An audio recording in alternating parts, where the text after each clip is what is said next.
معزز سامعین و اکرام و خواتین و حضرات، السلام علیکم ورحمۃ اللہ وبرکاتہ۔ میں امید کرتا ہوں کہ آپ سب خیر و عافیت سے ہوں گے، اور میں دعا کرتا ہوں کہ اللہ تبارک و تعالی آپ سب کو ہمیشہ خیریت کے ساتھ رکھے اور تمام اپنی خاص رحمتیں برکتیں آپ سب پر نازل فرمائے، اور آپ سب کو دونوں جہاں میں کامیابی و کامرانی عطا فرمائے۔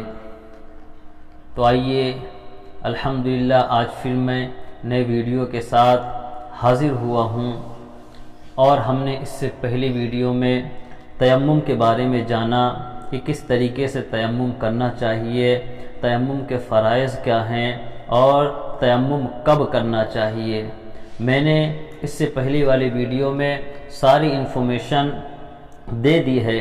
آپ سب نے اگر ابھی تک نہیں دیکھا ہے تو اس ویڈیو کو دیکھیں اور تیمم کرنے کا طریقہ سیکھیں اور تیمم کے بارے میں جانیں کب، کہاں اور کیسے ہمیں تیمم کرنا چاہیے۔ تو آپ سب اگر میرے چینل پر نئے ہیں تو سب سے پہلے میں کہوں گا کہ آپ سب میرے چینل کو لائک کریں، سبسکرائب کریں اور کمنٹ کر کے بھی بتائیں، اور بیل آئیکن کو بھی دبا دیں تاکہ تمام ویڈیوز آپ تک بآسانی پہنچتی رہے۔ تو آئیے آج پھر میں نئی ویڈیو میں انشاءاللہ غسل کے بارے میں بتاؤں گا کہ غسل میں کتنی چیزیں فرض ہیں اور اس کا طریقہ کیا ہے، اور غسل کرتے وقت ہمیں کن کن چیزوں کا خیال رکھنا چاہیے۔ تو آئیے اپنی اس ویڈیو کو شروع کرتا ہوں۔ اعوذ باللہ من الشیطان الرجیم، بسم اللہ الرحمن الرحیم۔ سب سے پہلے کہ غسل کرنے کا طریقہ یہ ہے، سب سے پہلے غسل کی نیت کر لیں، اور اس کے بعد دونوں ہاتھوں کو گٹوں تک دھوئیں۔ دیکھیے یہ چیز جو دکھ رہی ہے یہ گٹا کہلاتی ہے، اسے گٹا کہا جاتا ہے۔ یہ جو دو ہڈیاں ہمارے انگلیوں کے اور ہتھیلی کے نیچے والا حصہ ہے، اسے گٹا کہا جاتا ہے۔ یہ دیکھیے یہاں پر آپ دیکھ رہے ہوں گے، یہاں ہڈیاں ہیں، دو ہڈیاں ہیں آس پاس میں چھوٹی چھوٹی، انہیں گٹا کہا جاتا ہے۔ تو سب سے پہلے ہمیں غسل کی نیت کرنا ہے، اور اس کے بعد اپنے دونوں ہاتھوں کو گٹوں تک تین بار دھونا ہے۔ پھر استنجا کی جگہ کو صاف کر لیں، یعنی جو نجاست والی جگہ ہے اسے صاف کر لینا ہے، اور اسے 3 بار دھوئیں۔ اس کے بعد بدن پر اگر کہیں نجاست لگی ہو، جیسے پیشاب، پخانہ وغیرہ وغیرہ، تو اسے دور کریں، پھر نماز جیسا وضو کریں۔ یعنی سب سے پہلے ہمیں نیت کرنی ہے، اپنے دونوں ہاتھوں کو گٹوں تک دھونا ہے، اور اس کے بعد میں استنجا کی جگہ یعنی نجاست کی جگہ کو صاف کرنا ہے، اور اس کے بعد پھر سے ہمیں جس طریقے سے ہم وضو کرتے ہیں، یعنی اپنے دونوں ہاتھوں کو دھوتے ہیں، کلی کرتے ہیں، ناک میں پانی چڑھاتے ہیں، ہے نا، چہرہ دھوتے ہیں، اپنے ہاتھوں کو دھوتے ہیں، اسی طریقے سے آپ کو پورا وضو کرنا ہے۔ جس طریقے سے ہم وضو کرتے ہیں اس طریقے سے ہمیں کرنا ہے، ٹھیک ہے، یہ سنت طریقہ ہے۔ اور پاؤں نہ دھوئیں، ہاں اگر چوکی یا اونچی جگہ پر یا آپ اونچی چیز پر بیٹھے ہیں تو آپ پیر بھی دھو سکتے ہیں۔ جب ہم وضو کی طرح مکمل اپنے اعضاء کو دھو چکے تو اس کے بعد ہم اپنے ہاتھ میں پانی لیں اور اسے سارے بدن پر چپڑ لیں، یعنی مالش کریں، جس طریقے سے ہم تیل سے اپنے سارے بدن میں مالش کرتے ہیں۔ اور اس کے بعد ہمیں چاہیے کہ ہم سیدھے یعنی داہنے شولڈر کندھے پر 3 مرتبہ پانی بہائیں، اور پھر دوسرے شولڈر میں 3 مرتبہ پانی بہائیں، اور پھر ہم سر سے پانی بہائیں، اور پھر سارے بدن پر ہم پانی بہا لیں، اور پھر اس کے بعد تمام بدن پر ہاتھ پھیرے۔ یعنی جب ہم سارا پانی بہا چکے ہیں تو اس کے بعد میں ہمارے جسم میں، ہمارے اعضاء میں تمام پانی لگا ہوتا ہے، تو اب ہمیں چاہیے کہ ہم اس طریقے سے صاف کر لیں اس پانی کو نچوڑ دیں، یعنی جو ہے گرا دیں اپنے بدن سے، ٹھیک ہے، اور پھر فوراً کپڑے پہن لیں، ہمارا غسل مکمل ہو جائے گا۔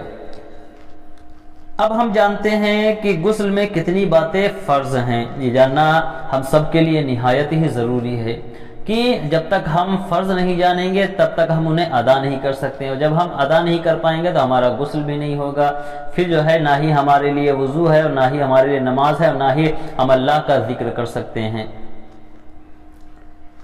غسل میں دھیان رکھے 3 باتیں فرض ہیں۔ سب سے پہلا کلی کرنا، ٹھیک ہے۔ دوسرا ناک میں پانی چڑھانا، ٹھیک ہے، دھیان رکھیے گا، ناک میں پانی ڈالنا نہیں بلکہ ناک میں پانی چڑھانا۔ ابھی میں بتاؤں گا کہ کس طریقے سے چڑھایا جائے۔ اور تمام ظاہری بدن اور سر سے پاؤں تک پانی بہانا، یہ 3 فرض ہیں۔ یعنی ہمارا کوئی بھی جسم کا حصہ باقی نہ رہے، ہر جسم کے اعضاء پر اور لکی چھپی اور ظاہر چیزوں میں بھی پانی پہنچنا چاہیے، یہ غسل میں فرض ہے۔ تو اب آئیے میں بتاؤں آپ کو، کلی جو ہے اچھی طریقے سے کرنا ہے، کیونکہ کلی کرنا فرض ہے۔ اگر منہ کا کوئی بھی حصہ اگر باقی رہ گیا تو ہمارا جو ہے غسل نہ ہوگا، اس لیے کلی اچھی طریقے سے کریں، اور جس طریقے سے ہم وضو میں 3 بار اپنے اعضاء کو دھوتے ہیں، اسی طریقے سے غسل میں بھی اس چیز کا خیال رکھیں اور 3 مرتبہ جو ہے اپنے اعضاء کو دھوئیں۔ اب ناک میں پانی کیسے چڑھایا جائے؟ بہت سارے لوگ بولتے ہیں ناک میں پانی چڑھائیں گے تو دماغ میں پہنچ جاتا ہے۔ تو آپ سب کو میں بتا دوں کہ الحمدللہ جن لوگوں کو بھولنے کی بیماری ہوتی ہے، اگر ناک میں پانی چڑھاتے وقت اگر ہمارے دماغ میں پانی جاتا ہے تو الحمدللہ اللہ کے فضل و کرم سے نسیان کی بیماری سے نجات مل جاتی ہے، یعنی بھولنے کی بیماری ختم ہو جاتی ہے، سبحان اللہ۔ اور اس کا طریقہ میں بتا دوں کہ اپنی ہتھیلی میں پانی لیں اور سانس کو روک لیں، اندر لے لیں سانس کو، اس کے بعد میں پانی کو اپنے ناک میں اس طریقے سے ڈالیں اور اس کے بعد اس طریقے سے نکال دیں۔ سانس جب چھوڑیں گے آپ تو سارا پانی باہر آ جائے گا اور ناک میں پانی بھی چڑھ جائے گا، یہ بہترین طریقہ ہے۔ تو آپ کلی اچھے سے کریں گے اور ناک میں پانی ڈالیں گے اور سارے بدن پر جو ہے اچھی طریقے سے پانی بہائیں گے۔ 3 فرض ہیں اور ان تینوں فرض کا خیال رکھیں۔ اب آئیے جانتے ہیں کہ غسل میں کتنی باتیں سنت ہیں، اس کا جاننا بھی ہمارے لیے ضروری ہے۔ غسل میں سب سے پہلے غسل کی نیت کرنا، یہ سنت ہے، اور پھر دونوں ہاتھوں کو گٹوں تک 3 بار دھونا، جیسا کہ میں آپ سب کو بتا چکا ہوں کہ کس طریقے سے گٹوں تک دونوں ہاتھوں کو دھوئیں گے۔ استنجا کی جگہ کو دھونا، بدن پر جہاں کہیں نجاست ہو اسے دور کرنا، یہ بھی سنت ہے۔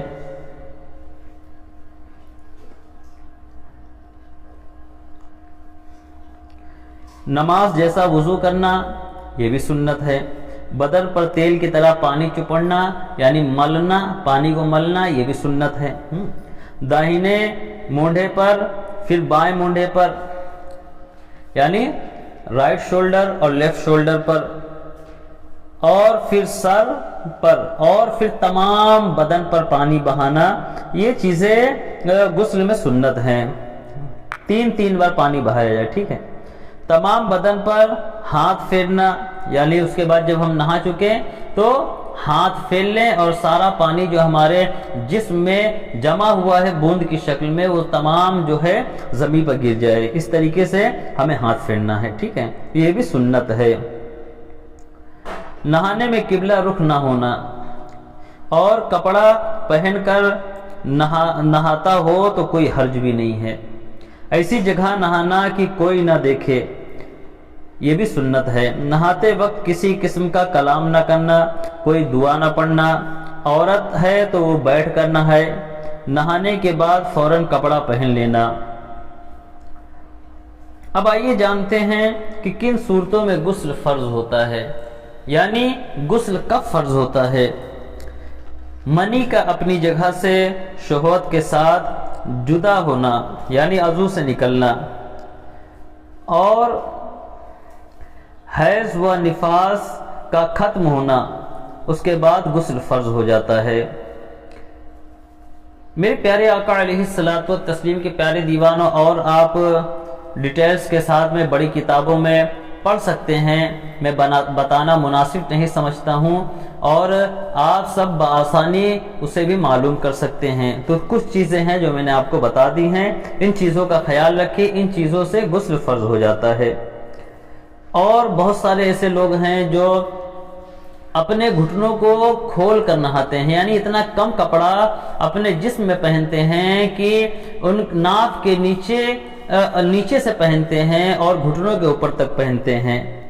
گھٹنا کھول کر لوگوں کے سامنے نہانا سخت حرام ہے، یاد رکھیے گا اس بات کو۔